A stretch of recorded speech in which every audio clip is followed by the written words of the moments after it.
Bienvenidos al Mundo Ahora, aquí en France 24. Ya saben que vamos a estar durante la jornada actualizando todo lo que pasa en el mundo. Yo soy Rodrigo Sedano, acompáñenme con los titulares. El ejército ruso lanzó un ataque masivo con drones y misiles contra Ucrania, causando la muerte de al menos 8 personas en Kiev y en Odessa. Decenas más resultaron heridas en edificios residenciales. Por su parte, Rusia indicó que ataques ucranianos provocaron un incendio en una refinería de petróleo. Y en Chile cerraron las campañas de cara a la primera vuelta electoral de este domingo. La candidata derechista Evelyn Matei fue la última con un acto multitudinario en Santiago. Las encuestas, que se publicaron por última vez 15 días antes de la votación, dan como favorita a la izquierdista Janet Jara. Y Ecuador acude también este domingo a las urnas para la consulta popular impulsada por Daniel Noboa. La principal pregunta versa sobre la instauración de una asamblea constituyente. También se incluye en la instalación de bases extranjeras en el país o el recorte de asambleístas. Ampliamos. Bueno, en nuestra crónica de economía les contamos las razones por las que más de 1000 baristas sindicalizados de Starbucks en más de 40 ciudades de Estados Unidos iniciaron una huelga indefinida el jueves. En minutos lo vamos a conversar con Juan Pablo Lucumí. Ya saben que tenemos también revista de prensa y vamos a comentar, entre otras cuestiones, un artículo del medio estadounidense New York Times en el que se habla del memorándum del Departamento de Justicia que avala la campaña de ataques en el Caribe y el Pacífico con base en las afirmaciones de Trump de que el país está en guerra contra los cárteles de la droga. Marta Moya nos lo va a contar también enseguida, pero primero vamos con las noticias.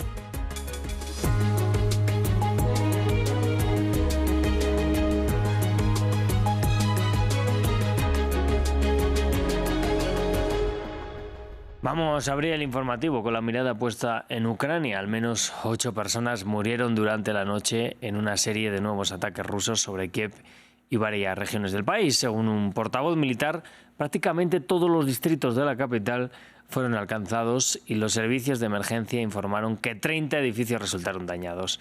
Por otro lado, el ejército ucraniano también llevó ataques en suelo ruso, dañando una refinería en la región de Saratov. Veamos. Cuando el sol salió sobre Kiev, la destrucción quedó al descubierto. Los bloques de apartamentos dañados, las ventanas destrozadas y los residentes conmocionados, asimilando una noche de mortíferos ataques rusos. Mi pelo se incendió y todo estaba oscuro lleno de humo. Encendí una linterna y vi que mi perro había saltado hacia atrás asustado. Había una gran llama, los vecinos gritaban, «¡No hay nadie aquí!». Todo se quemó. Los embates golpearon todos los distritos de la capital, dejando varios muertos y decenas de heridos. Estaba durmiendo aquí. Cuando me di cuenta de que tenía que ir al refugio antibombas, me levanté, me vestí, salí y hubo una gran explosión. Los ataques con drones provocaron que la operación rusa fuera calificada como malvada por el presidente Volodymyr Zelensky. Este fue un ataque premeditado y calculado con el objetivo de causar el máximo daño a la población y a la infraestructura civil. Ucrania está respondiendo a estos ataques con una contundente respuesta de largo alcance y la comunidad internacional debe detener estos atentados contra la vida mediante sanciones.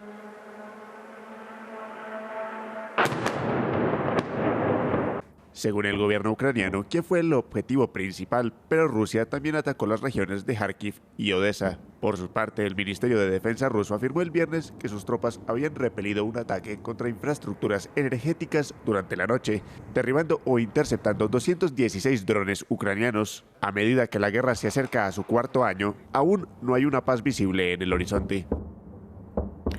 Hablamos ahora de la guerra en Gaza porque sobrevuela una nueva pregunta. ¿Ha utilizado el ejército israelí a palestinos como escudos humanos? 28 responsables israelíes comparecieron esta semana ante el Comité de la ONU contra la Tortura. Un soldado israelí que combatió en Gaza durante 7 meses afirma que el ejército de ese país usó este método prohibido por el derecho internacional. Al tiempo, la agencia Reuters reveló que la pasada administración estadounidense de Joe Biden estaba al corriente del uso de prisioneros o civiles palestinos como escudos humanos en túneles potencialmente minados. Vamos a ampliar a continuación. Con el rostro difuminado y la voz distorsionada, a petición suya, este soldado israelí decidió testificar. Tengo muchos remordimientos. Las reglas cuando te comprometes en Gaza son considerar a todo hombre de entre 15 y 60 años como terrorista. Este reservista de 20 años prestó servicio durante 7 meses en Gaza. Afirma que el ejército israelí utilizaba habitualmente a palestinos como escudos humanos. Queremos que estén en peligro, que resulten heridos o muertos en lugar de nuestros soldados. Cuando entramos en un edificio, enviamos primero a un palestino para que abra las puertas y compruebe que no hay trampas u otros peligros potenciales. Según la agencia de noticias Reuters, la administración Biden, unas semanas antes de retirarse, habría sido informada de las acciones del ejército israelí. La información fue recopilada por las agencias de inteligencia estadounidenses que habrían informado a la Casa Blanca de que los soldados israelíes estaban enviando a palestinos al interior de túneles en Gaza, potencialmente infestados de explosivos. Estas acciones se consideran ilegales según el derecho internacional. El ejército israelí, por su parte, niega todas estas acusaciones. En 2024, varios representantes de la pasada administración estadounidense de Joe Biden se preguntaron si Israel estaba cometiendo crímenes de guerra en Gaza. Finalmente concluyeron que no era así y continuaron suministrando armas a su aliado. Durante la guerra en el enclave palestino, Hamas también fue acusado de utilizar a civiles como escudos humanos, especialmente dentro de los hospitales. El grupo islamista también ha negado siempre estas acusaciones. Y en la localidad cisjordana de Deir Istilla se reunieron como cada viernes los fieles que acuden a la mezquita de Had Hamida. Esta misma mezquita fue atacada el jueves por un grupo de colonos encapuchados, rompieron ventanas e intentaron quemar el edificio por completo, algo que solo consiguieron parcialmente. El ejército israelí dijo que condena cualquier tipo de violencia en la zona, pero que no han identificado ni arrestado a ningún sospechoso. Y vamos a Chile, donde cerró la campaña la última candidata antes de las elecciones presidenciales de este domingo. Evelyn Matei, representante de la derecha tradicional por la coalición Chile Vamos, cerró su campaña con un mitin multitudinario en Santiago. Matei hizo un llamado al orden, la justicia, la seguridad y las oportunidades, enfatizando que Chile desea crecer y creer en su futuro. Un sentimiento que, según ella, la nación lograría unida. La política compite en la derecha con otros dos candidatos más radicales, José Antonio Caz y el libertario Johannes Kaiser. Pero todas las encuestas publicadas hasta la fecha señalan que la ganadora de la primera vuelta será la candidata unitaria de la izquierda, Janet Jara. La aspirante recoge el apoyo del actual presidente Gabriel Boric y buena parte de la centroizquierda, y aspira a convertirse en la primera mujer del Partido Comunista en llegar a ser jefe del Estado de Chile. Diego Bazzani nos trae los detalles. ¿Quién es Janet Jara? La carta de la izquierda chilena para continuar en el poder. Nacida en el seno de una familia humilde de Conchalí, en el norte de Santiago, la candidata a la presidencia del Partido Comunista ha hecho parte de las filas de esta formación política desde sus 14 años. Desde entonces, la abogada ha ido escalando lentamente por diferentes cargos del sector público, trabajando en las secretarías de Previsión Social y Desarrollo Social durante la administración de la socialista Michelle Bachelet, hasta llegar a ser ministra de Trabajo durante la gestión del líder del Frente Amplio, Gabriel Boric, cargo en el que impulsó la ley que redujo la carga laboral semanal a 40 horas. Para que podamos tener 40 horas en nuestro país. Sin duda, un gran avance civilizatorio y muy merecido para la calidad de vida de nuestras y nuestros hijos y de las y los trabajadores de nuestra patria. Ahora, como candidata, recoge el apoyo de 8 partidos, aglomerados en una coalición de izquierda, y se muestra como la opción para profundizar las reformas sociales impulsadas por Boric. En nuestro gobierno vamos a trabajar fuertemente para fortalecer la salud pública. Y nada de esto va a ser posible si nosotros como país no crecemos. Y hemos visto que es posible crecer. Es posible crecer con 2 requisitos: respetando el medio ambiente y que ese crecimiento le llegue a la mesa de todos los chilenos y chilenas. De este modo, Janet Jara, de 51 años, busca atraer a la izquierda tradicional chilena, encarnada en el legado del expresidente Salvador Allende, y añora recoger el voto joven con una agenda enmarcada en el progresismo contemporáneo. Y Ecuador se encuentra también sumido en un nuevo proceso electoral de consulta popular este domingo. A iniciativa del presidente Daniel Noboa se preguntará sobre la posibilidad de instaurar una asamblea constituyente, también sobre la instalación de bases extranjeras en el país, reducción del número de asambleístas y eliminación de financiación estatal a los partidos. Sobre el proceso nos amplía nuestra corresponsal Carolina Melá. Inició el periodo de silencio electoral en Ecuador tras concluir una campaña express que duró apenas 13 días, en el que en ese corto periodo las organizaciones políticas y sociales intentaron exponer sus argumentos a favor del sí y del no para una consulta popular y un referendo que se va a realizar este domingo 16 de noviembre. El proceso electoral en realidad arrancó este jueves con el voto de las personas privadas de la libertad. Para este grupo el sufragio no es obligatorio, por eso solo cerca de un 12% del total habilitado votó. Este viernes la votación anticipada se extendió también a personas con discapacidad y adultos mayores, quienes reciben la visita de las juntas receptoras del voto en sus casas para así facilitar su participación.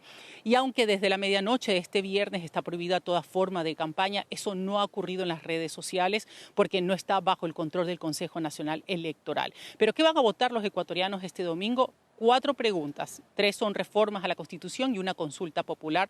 Entre esas está eliminar la prohibición de tener bases militares extranjeras, disminuir el número de los legisladores, quitarle el presupuesto estatal a las organizaciones políticas.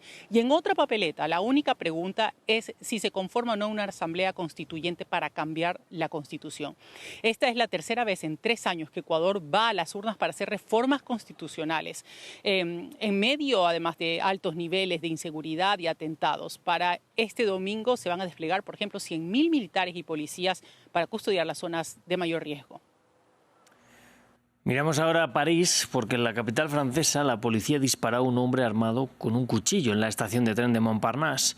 La fiscalía ha informado que el hombre se infligió heridas a sí mismo tras ser disparado y que previamente había amenazado a su propia esposa e hijos. Amenazó también con suicidarse y fue en ese momento que la policía le disparó en las piernas. Bueno, a miles de kilómetros de la COP30 de Brasil, en España, habitantes de Galicia aún tratan de recuperarse de los peores incendios forestales en su historia reciente. Las lluvias otoñales arrastran lodo negro hasta los manantiales y pozos de Villamartín de Valdeporras y el agua potable se han vuelto tóxicas. Vecinos, voluntarios y autoridades luchan por proteger la salud pública y el futuro hídrico. Nos lo cuenta Samuel Salgado Castro. En Villamartín de Valdeorras, el taxista Simón Rodríguez se ha convertido en el ángel del agua. Conduce por carreteras flanqueadas por montañas aún humeantes, luego de incendios sin precedentes que arrasaron estas laderas en agosto. Por lo menos que tengan agua para beber, ya que no podemos ducharnos porque el agua está completamente negra. Yo llevo 2 días sin duchar, tendremos que esperar a que vayan cesando estas lluvias para podernos duchar. Aquí el agua sale marrón, pero en algunos lugares sale completamente gris y el sedimento es completamente negro. La tierra sigue calcinada. Aquí sale marrón. Y las lluvias de otoño convierten esta tierra en lodo que contamina las fuentes de agua de este municipio gallego de casi 2.000 habitantes.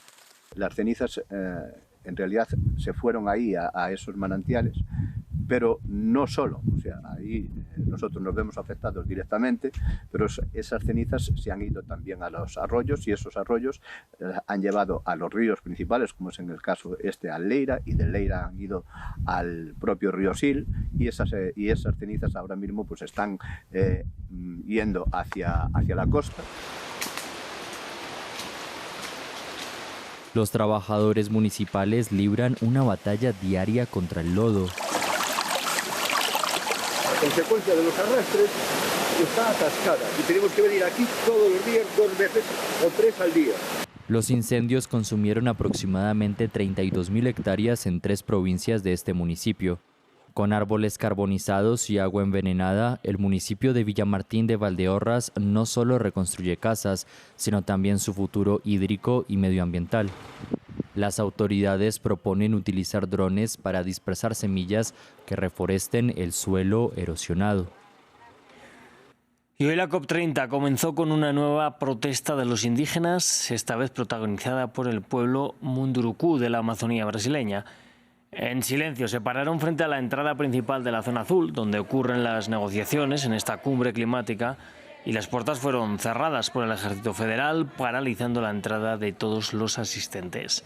Los indígenas exigieron hablar con delegados del gobierno brasileño para que proteja sus territorios tanto de la minería ilegal de oro como de las hidroeléctricas y otros. Bueno, pues vamos a cerrar así el informativo, vamos ya con la economía.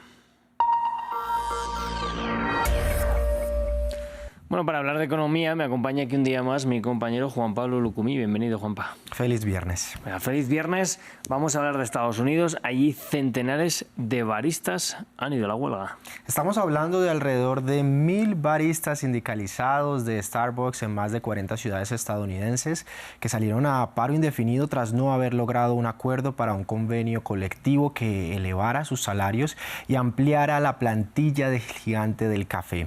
La huelga inicialmente incluye 65 tiendas según el sindicato Starbucks Workers United. La empresa dice que eso equivale apenas al 1% de sus locales. El jueves hubo protestas en al menos una decena de ciudades y de prolongarse podría convertirse en el paro más grande y prolongado en la historia de Starbucks. Además, ocurre en momentos en que su director ejecutivo, Brian Niccol, cierra cientos de tiendas con bajo rendimiento.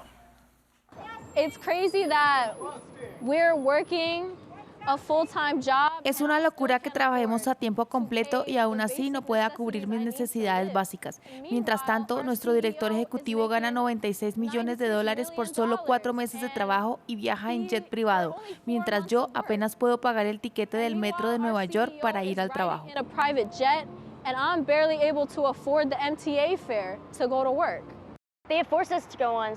Nos han obligado a ir a la huelga al no pagarnos un salario digno. Muchos vivimos al día. Algunos no podemos pagar el alquiler. Algunos tenemos que elegir entre comprar comida o medicamentos para el próximo mes. No deberíamos estar en esta situación. Además, hay poco personal, así que todos estamos sobrecargados de trabajo y mal pagados. Bueno, Juan Pablo, seguimos en Estados Unidos, que ha firmado acuerdos comerciales con 4 países de América Latina. Lo hizo anoche. La Casa Blanca detalló que habrá eliminación de aranceles para ciertos alimentos y otras importaciones procedentes de Argentina, Guatemala, El Salvador y Ecuador, pese a que se mantiene el impuesto base del 10% para los 3 primeros y del 15% para el último. Y que el objetivo es contribuir a la reducción de los precios del café, los bananos y otros alimentos. En el caso de Ecuador no habrá aranceles al banano o la banana y al cacao, 2 de sus principales exportaciones. Con Guatemala, el presidente Bernardo Arévalo afirmó que el 70% de los productos quedó con arancel cero. Con El Salvador quedaron exentas las exportaciones que no puedan cultivarse, extraerse o producirse naturalmente en Estados Unidos en cantidades suficientes. Y con Argentina también se eliminan gravámenes sobre varios recursos naturales, una forma de Donald Trump de premiar a sus aliados. Bueno, pues vamos a ir precisamente a Argentina porque está buscando dólares en el petróleo. ¿Cómo lo va a hacer? Rodrigo, la petrolera YPF, controlada por el Estado argentino, acaba de firmar un acuerdo por el que cede a la empresa Tierra Ignis, propiedad de la provincia de Tierra del Fuego, 7 áreas de hidrocarburos convencionales en ese distrito del extremo sur de Argentina. La razón: YPF busca desprenderse de activos en áreas maduras para concentrar sus esfuerzos en las gigantescas formación de hidrocarburos no convencionales de Vaca Muerta en el suroeste del país. Conversamos al margen de un congreso energético con Jimena Latorre, ministra de Energía y Medio Ambiente de la provincia de Mendoza, que está consolidando como un centro financiero para las inversiones en energía y minería y que tiene participación en esta importante formación geológica que ocupa el 2º lugar a nivel mundial en reservas de gas no convencional y el 4º en reservas de petróleo no convencional, y esto nos contó. La provincia de Mendoza, de la cual soy ministra de Energía y Ambiente, tiene un 30% de ese shale, de esa gran roca madre que es Vaca Muerta, y estamos trabajando para ampliar esa frontera productiva que hoy está un poco más hacia el sur de la roca madre, ampliarla hacia el norte. En realidad, el potencial de Vaca Muerta ha estado, si se quiere, limitado por la capacidad de evacuación que ha tenido ese yacimiento. Esto se debe a la falta de infraestructura. Por lo tanto, el diferencial en estos últimos 2 años y sobre todo de aquí al 2030 está dado por la infraestructura la inversión en infraestructura que se está abordando en la Argentina. El RIGI, el régimen de incentivo a las grandes inversiones, que se sancionó el año pasado en el Congreso de la Nación Argentina, ha permitido radicar y apalancar inversiones tanto locales como extranjeras, con grandes horizontes temporales de recuperación de esas inversiones y con grandes montos de esas inversiones. Bien, y es que uno de los objetivos con inversiones que en los próximos años podrían llegar a los 20.000 millones de dólares es desarrollar la infraestructura de transporte, para lo que YPF ha firmado alianza con empresas como la italiana Eni. Esto que te comentaba de la alianza que ha firmado YPF, la empresa nacional, con Eni, tiene como mercado justamente Europa y Asia en cuanto al gas. El GNL que se va a exportar a través de esos grandes plantas, de esas grandes plantas de licuefacción, regasificadoras, tienen como mercado, como destino esos mercados. Y en el caso de la provincia de Mendoza tiene una particularidad, que es una provincia que está en el centro oeste de la República Argentina, por lo tanto estamos más próximos a los puertos de Chile que a los puertos de Buenos Aires, y eso lleva a otras alianzas estratégicas, y incluso hoy estamos conectados con gasoductos con Chile y con gasoductos con la segunda refinería en tamaño, en volumen, de la Argentina en nuestra provincia. Pues Juan Pablo, cerramos así la revista económica. Un placer, feliz fin de semana. Venga, gracias también para ti por estar aquí con nosotros. Ahora nos vamos con revista de prensa. Por revista de prensa viene una mañana más acompañada de mi compañera Marta Moya. Bienvenida, Marta. Gracias, Rodrigo. Buenas tardes. Buenas tardes. Ya vamos a hablar del periódico New York Times, que hoy saca un artículo exclusivo. En él habla del memorando del Departamento de Justicia de Estados Unidos, que estaría sirviendo como la piedra angular para justificar ataques aéreos sobre embarcaciones en el Caribe y en el Pacífico. En efecto, Rodrigo, un texto oficial de la asesoría legal del Departamento de Justicia de 40 páginas que habría terminado de redactarse durante el verano de Estados Unidos y que inicia ese memorándum con una larga enumeración que ha hecho acusaciones de la Casa Blanca, entre ellas que los carteles del narcotráfico buscan de manera textual matar deliberadamente a estadounidenses y desestabilizar el hemisferio occidental. Así empieza ese memorándum, que es el que autoriza la campaña, como decías, de ataques aéreos sobre presuntas narcolanchas en el Caribe y el Pacífico Oriental, que ayer ya esta operación recibió el nombre de Lanza del Sur. Una campaña que, recordemos asimismo, ya ha matado a alrededor de 80 personas. Según el memorándum, las muertes extrajudiciales son legales en virtud de los poderes otorgados a Donald Trump, al presidente, en tiempos de guerra. Esto lo recoge asimismo el New York Times. Pero Estados Unidos oficialmente no está en guerra, ya que quien tiene que declarar la guerra en el país norteamericano es el Congreso, algo que no ha hecho. Dice el texto del New York Times lo siguiente de manera textual: los informes sobre el memorándum permiten vislumbrar cómo los abogados del Poder Ejecutivo, es decir, de la Casa Blanca, aprobaron el curso de acción deseado por Trump, incluso llegando a aceptar sin reservas la versión de la realidad presentada por la Casa Blanca. Un capítulo más para este episodio que ya tiene unos cuantos capítulos sobre las tensiones allí en el Pacífico y en el Caribe. Bueno, y Donald Trump otorgándose poderes que no tienen. Que no le son otorgados. Bueno, vamos a pasar a la esfera rusa, porque la polémica escala entre el gobierno de Vladimir Putin y el periódico italiano Corriere della Sera. Parecería un poco extraño en principio, pero todo es por una supuesta entrevista del medio al ministro de Exteriores del Kremlin, Sergei Lavrov, que finalmente no fue publicada, Marta, y que enfrenta críticas de censura desde Moscú. ¿Qué es lo que dice el Corriere? Bueno, pues vamos a verlo. Todo viene porque el Corriere della Sera envió unas preguntas con formato periodístico al ministro de Exteriores ruso. Lo hizo por escrito y el Ministerio de Exteriores se apresuró en contestar esa suerte de entrevista.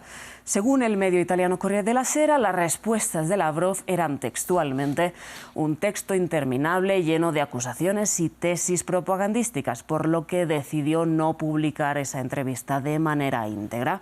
Lavrov había hablado en esas respuestas de, textualmente, el sangriento golpe de Estado anticonstitucional en Kiev en 2014 organizado por la administración Obama y calificaría de, también textualmente, subhumanos a los habitantes ucranianos que residen en las 4 regiones ucranianas del este ocupadas parcialmente por Rusia. Dice asimismo el Corriere, Moscú pretendía aplicar a un periódico italiano los mismos criterios que en Rusia, donde la libertad de información ha sido eliminada. Pidieron entonces hacer al ministro de Exteriores ruso una entrevista convencional, pregunta-respuesta con posibilidad de repregunta. El gobierno ruso se habría negado. La versión de Moscú la tenemos con el Komsomolskaya Pravda, que publica de manera íntegra la entrevista del Corriere a Lavrov, para que el público ya valore si hubo o no censura política, que es lo que denuncian desde Rusia. Además, sostiene el gobierno ruso, que lo recoge asimismo este tabloide, que el periódico italiano lo que hizo fue recortar las declaraciones que eran inconvenientes para lo que ellos denominan la Roma oficial. En la web de este tabloide está la versión reducida que publicó el Corriere y la versión extensa que publican ellos. Acusan a Italia, no obstante, de no mostrar la realidad en el frente y sobre todo de los ucranianos. Bueno, pues muy interesante esto, desde luego. Vamos a seguir hablando ahora de un artículo del medio británico The Guardian que realiza una investigación en la que estaría denunciando, mostrando por lo menos, que hay países muy contaminantes que están recibiendo dividendos ambientales. Efectivamente, Rodrigo, una investigación entre el Guardian y el Carbon Brief que reveló que solo una quinta parte de los fondos destinados a combatir el calentamiento global se destinó a los 44 países más empobrecidos del mundo. Generalmente la financiación para combatir la emergencia climática funciona de la siguiente manera. Se transfiere capital de las naciones más ricas y contaminantes, por supuesto, a los países más empobrecidos y vulnerables para así ayudarles a sanear sus economías y hacer que puedan vivir en un mundo más caliente. Lo que prueba la investigación, que asimismo publica el Guardian, es que entre 2021 y 2022 se destinaron sumas millonarias de dinero a petroestados y a China, la segunda economía del mundo. Por ejemplo, destaca el Guardian 2 ejemplos concretamente del Medio Oriente. Emiratos Árabes Unidos, exportador de combustibles fósiles y con un PIB similar al de Francia o Canadá, recibió más de 1.000 millones de dólares en préstamos considerados como donaciones para combatir la emergencia climática por parte de Japón. Asimismo, Arabia Saudita, uno de los 10 principales emisores de carbono, habría recibido un préstamo también japonés de más de 300 millones de dólares, mientras los países de bajos recursos ven sus ingresos mermados para combatir la emergencia climática. Bueno, pues desde luego hay que ahondar en este tema porque ahora mismo también estamos viendo cómo en la COP30 se intenta que esta transición verde sea más justa. Por lo visto no está siendo así. Bastante desigual, como siempre. Claro, Marta. Bueno, vamos a cerrar con lo que publica la revista Time, los mejores inventos de este 2025. Cambiamos radicalmente de tema con algo un poco más simpático. Concretamente son 300 inventos que destaca el Time que ha habido en el año 2025 y que merecen ser destacados. Están divididos en 37 categorías, desde energía, robótica, transporte o incluso crianza para los hijos. No nos podemos detener aquí a explicar todos, les animamos a consultar el artículo del Time, pero podrán ver entre los 300 inventos cosas como humanoides, anillos para hacer clic a distancias, algo bastante curioso, detectores tempranos de incendios, sujetadores termorreguladores, mariscos cultivados en laboratorio e incluso plátanos que no se oscurecen. ¿A ti que te gusta mucho el plátano, Rodrigo? Sí, está interesante de verdad para cuando nos olvidamos por ahí varios días. Marta, pues me lo voy a echar un vistazo a ver qué hay más allá de estos plátanos. Gracias, Rodrigo. Venga, gracias por esta revista de prensa. Gracias. Nosotros hacemos una breve pausa y ya volvemos.